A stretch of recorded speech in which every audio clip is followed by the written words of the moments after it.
Assalamualaikum warahmatullahi wabarakatuh. Kami dari kelompok 7 yang beranggotakan Revalina Maulida. Saya sebagai operator. Saya Asota Mulia. Saya Muhammad Fari Pratama. Saya Muhammad Fari. Ini kita akan mensosialisasikan dengan tema disebut sistem kardiovaskular. Sistem kardiovaskular adalah sistem yang secara umum berperan dalam mengedarkan darah ke seluruh tubuh, mengangkut oksigen dan nutrisi ke seluruh jaringan tubuh, serta mengangkut semua hasil buangan. Sistem ini meliputi jantung, pembuluh darah, dan darah. Sistem kardiovaskular mulai berfungsi pada usia 3 minggu kehamilan. Dalam sistem kardiovaskular terdapat pembuluh darah terbesar yang disebut angiobas. Angiobas ini timbul dari A. Mesortem, Splanchnicus, dan Coirinix. B. Merenchim, Yolchat, dan tali pusat. C. Dan dapat juga menimbulkan pembuluh darah dan darah dalam awal perkembangannya, yaitu pada minggu ketiga. Tabung jantung mulai berkembang di Splanchnicus, yaitu antara bagian perincadinal dan ais dan atap katup uning telur sekunder. Tabung jantung pasangan membujur endotel berlapis saluran.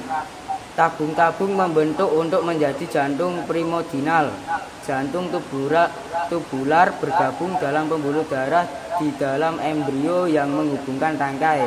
Karian dan Yolchat membentuk sistem kardiovaskular purba.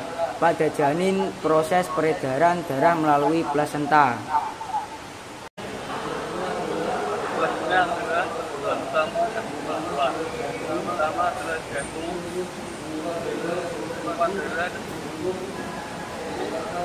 merupakan oksigen dan kedua adalah darah, ada arteri, kemudian bawah darah dari jantung, darah perdana, bawah darah dua lagi jantung, darah kaplar, yang terdapat di arteri aliran darah di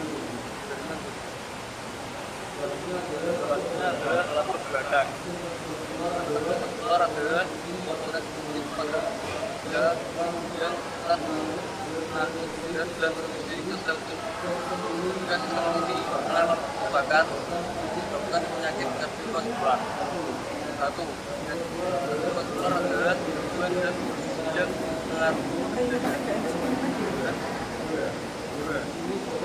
dapat mempengaruhi darah, dapat sirkulasi yang berakibat negatif lainnya.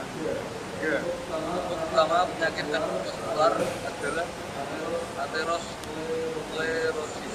Penyakit ini terdiri dari beberapa jenis seperti penyakit arteri koroner, jantung, penyakit jantung dan pada penyakit ini merupakan penyakit primordial yang dilakukan oleh gas pelaku dan genetik.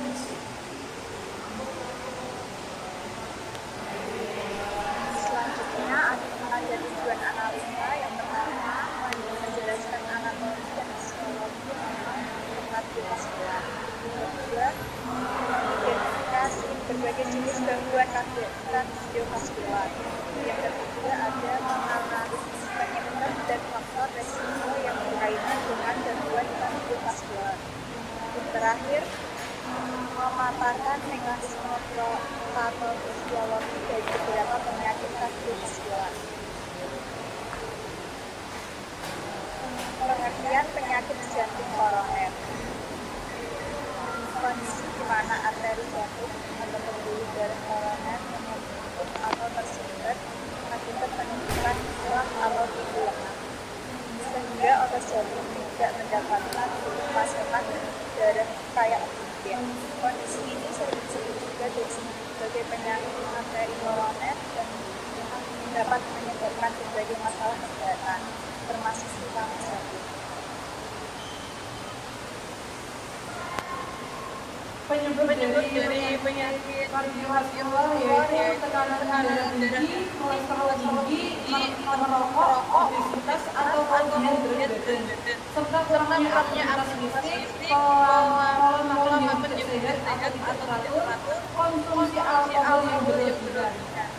Gejalanya yaitu seperti nyeri dada, perasaan jantung berdebar tidak teratur, kelelahan ekstrim, bengkakan pada kaki, kehilangan kaki, atau perut pusing, atau pingsan mendadak, sakit perut atau gangguan pencernaan seperti bersendawa atau embung, serta mendengkur keras dan keringat yang berlebihan.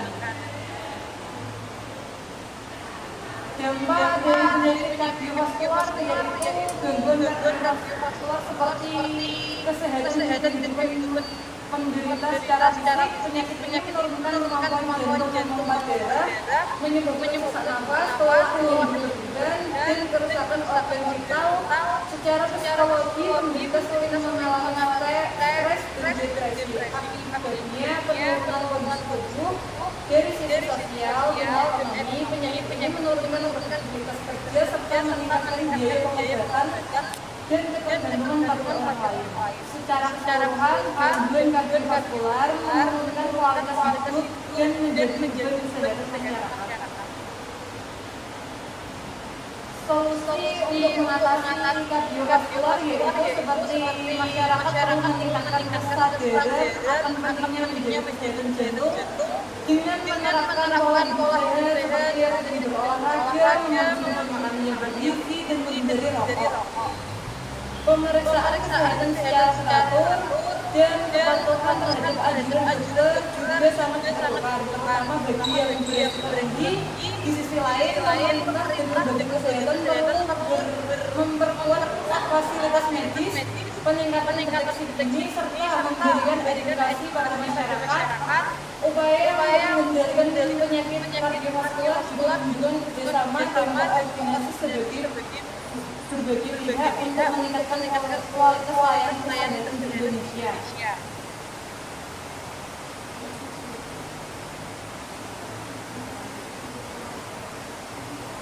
Sekian presentasi dari kelompok kita. Jika ada kesalahan dari kata atau isi dari presentasi kita mohon maaf yang sebesar-besarnya. Assalamualaikum warahmatullahi wabarakatuh. Waalaikumsalam warahmatullahi wabarakatuh.